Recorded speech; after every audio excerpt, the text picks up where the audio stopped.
anigoo ah magacayga Ibrahim Cali Maxamed ayaa waxaan ka hadlayaa dhacdooyin badan oo waddanka ka dhacay misna aniga shakhsiyadeeda i qabsaday iyo wiilal Soomaaliyeed oo walaalihii ah.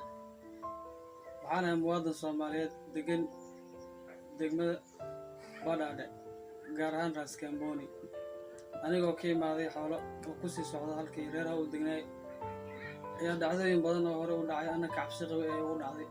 Aniga afar rag ah oo walaalihii ah inoo wada socono ayaa wadada inoo gashay niman ka mid ah dowladda Kenya. Saas aawadeed ayaa annagoo waqti goor dhaxa ah oo 6 saac habeenimo socono wadada hayna ayaa wadada noola galay. Markaasaa rasaas kuwa weyn iyo kuwa yar dhexdooda noola adeegsaday.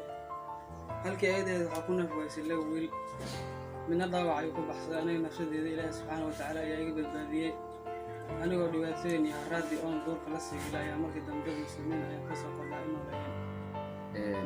maanta halkan waxaan kusoo booqannay dhallinyaradii maalin hore dhibaatada ku dhacday ee reer Badhaadhe ee deganaatana khaasatan Ras Kamboni ee xoolo dhaqatada ahaa. raggaasoo rag dhallinyaro oo aad qaali noogu ahaa lafdhabarka bulshada ahaa. nimanka Kenyaatiga ee degan Diishu ee Krasbodaga ee dhanka Soomaaliya u degan waxay ku garaaceen wiilashii oo reerahooda u galbanaya loodooda ka tagay ee eheladii iyo xagga ka jireen carruurtii u galbanayaan ayaa waxay ku garaaceen hoobiye iyo artillery. meeshaas laba nin oo midna 18 jir midna 16 jir oo ubax soo baxay dhalinyaro Soomaaliyeed ayaa ku dhintay. waxa kale nin kalena uu ku dhaawacmay Xasan la dhaho. nimanka waxba ma ay galabsaneen hadda iska xoolaaley bay ahaayeen, qaasatan hadana waxay imaadeen Kalbiyow iyadoo halkaas Xasan aan ku soo booqanay maanta. Xasan soo sheegay inuu hoobiye ku dhacay ee ku dhuftay nimankan Kenyaatiga ee degan xuduudka. waa nimanka ka soo baxeen Badhaadhe ee Amisoomta ahaa. dhacdadana way soo noqnoqotay Soomaalidu waxay ku mamaadaa filaar dilgelisho kaagama harto. waddankan dawlad buu leeyahay, nidaam buu leeyahay. inay dadka xoolaha dhaqanaya hoobiye iskaga garaaco waxaan u dulqaadanayna ma absolute inaan u dulqaadano. degmada Badhaadhe siyaasiyiin bay leedahay, waxgarad bay leedahay, uqaashay leedahay, qurbo joog bay leedahay. hadda duu kiiskii 2013 ilaa abtana waxaan u malaynaa intaan garanay 20% way dileen xoolo dhaqatay ah. dad xoolo iska dhaqanayo oo magaalo tagaya dhaxda loo gali waxa lagu furay rasaas oo qofka maal qabto loo wareesto. marka dhibaatada aad bay inoo xanuujisay. inta badan siyaasiyiinta degmada Badhaadhe way ka gaabiyeen. waxaan u malaynahay sida fikir ahaan iyo waxaan iska indhatirayaan. dowladda Soomaaliyeed waxaan u baaqayaa inay howlahan wax ka qabato. meeshan dadku u dhamaado oo ku dhamaadana ma ka sayno. dadka nin walba maalin walba oo loo iska tago hoobiyaal lagu sii daayay. waa nimanka Kenyaatiga waa nimanka soo bixin degmada Badhaadhe waxay degeen wadada isku xiriirta Ras Kamboni iyo Kalbiyow waxay ku dhufanayaan hoobiye. dadka goormay baabuurta gaashaama noqdeen. dadkan waa xoolo dhaqato, waa dadan yar, waqti abaarey ku jiraan, waqti duruufo adag baa la soo maray. tantii ka horreysay maxay ka dhacday Kamboni iyo Kalbiyow dhexdood meesha loo kooda Kumola in xoolo dhaqanay oo dhanka Kenya ka imaaday oo xoolaaley baa hoobiye lagu daldalay asigii Luis 40 neef ugu dhimatay asigii ku dhintay. dhibaatada marka dhibaato la xadidi karo ma Kalbiyow meel looga soconayo saaci bar ee ka dhacday.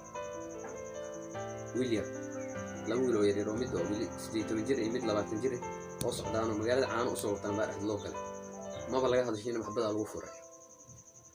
marka caqabada way nagu soo noqotay oo tiraay imaanayno inaan murugno. waddanka dawlad buu leeyahay, dawladda imaam state buu leeyahay, wax ka hadlayo ma laha. marka annagan waxaan rabnaa dadkeena inuu si nabad ah ku noolaado. dawladda Soomaaliya waxa sii iska indhatirin, state-ka maamulka iska indhatirin. cid walba oo la xisaabtamay magaca Amisom ku joog, magaca dawladda Soomaaliya ku joog, cid walba la xisaabtamay. annaka dadkeena in la xasuuqo ma rabno oo ma dulqaadanayno oo mana dulqaadan doono. waddankan siyaasiyiin buu leeyahay, degmada Badhaadhe suldaan buu leeyahay, uqaashu leeyahay, aqoon-yahanu leeyahay. marka inay iska dhiga tiraan ma wax markuu ka dhaco dadka waa inay waddo sax looga soo noqdo. nimankaasna sida fadlan aan ka codsanayno inay meesha laga qaado ee degmada Badhaadhe ka soo baxeen oo dhulka xoolaha daaqayna iska degeen magaca Amisom ku qaataan. nimankana meesha in laga qaadaan fadlan ka codsanayno dawladda Soomaaliya. laba rag ayaa meesha nooga hartay, ninna dhaawac ayuu la fakaday oo halis ah. aniga nafsadeeda waxyaalo Ilaahay uma soo gaarsiin oo Ilaahay subxaanahu wa tacaala uu iga badbaadiyey. anigoo 24 saacadood iyo in ka badan ku sii jiro duurka haraad iyo meel cidlo ah ibn aadan uu si ku nooleen. wiilasha meesha ku geeriyooday oo walaalihii ayaa waxaa la kala yiraahdaa Maxamed Ismaaciil iyo Isaaq kaahiye Cabdiraxmaan. wiilka kale oo dhaawaca la fakada ayaa waxaa la lahaa xasan axmed muudo iyo anigoo Ibraahim Cali Maxamed. sitan hadda waxaan ku suganahay magaalada Kulbiyow, waxaana la joogaa yarkii kale oo dhaawaca meesha uu ku soo gaaray isagoo dhaawac halis ah uu ka muuqdo. cid ka warqabta misna waxa qabatay ilaa hadda aysan jirin. guud ahaan dowladda Soomaaliya iyo tan maamulooyinka iyo dadka islaamka oo dhan waxaan leeyahay arrintaas laga digtoonaada. Anoo Xasan Axmed Muudow waa u jeeday Laarays Kaarbooni oo deegaankii aan sii jeeday meesha aan ugu galay oo ciidamo meesha joogaan xabada inuu soo furay ciidanka marka anagoo 4 oo sii soconay Laarays Kaarbooni deegaanka u jeednay loo aan ka tagnay badan maxay fadhiyeen meel mooy la dhahay marka aan ugu furay xabada inuu fureen xabada marka inuu fureen kasta oo laba meesha ay ku dhimatay labana waa soo fakatay si xun dhaawac oo aan u gaaray marka habeen duurkan ku jira oo badadaan ku dhex jiray marka hore xabada dhagtiraadkada meel iga dhacday dhaawac saara marka maskaxdii muu jirsaan ku joogo intaas dhib ahaatay ninkii Soomaali ku jirna ku dhamaaday labana ku soo fakanay sila ay saxarna ku soo fakanay hooyada nagu soo rideen marka hadda naftiida aad aan xanuunsanahay inuu muslimka oo dadka India oo gumaadka laga dhaafo oo dadka dhibaatadaas laga iskala dhaafo aan codsanahay.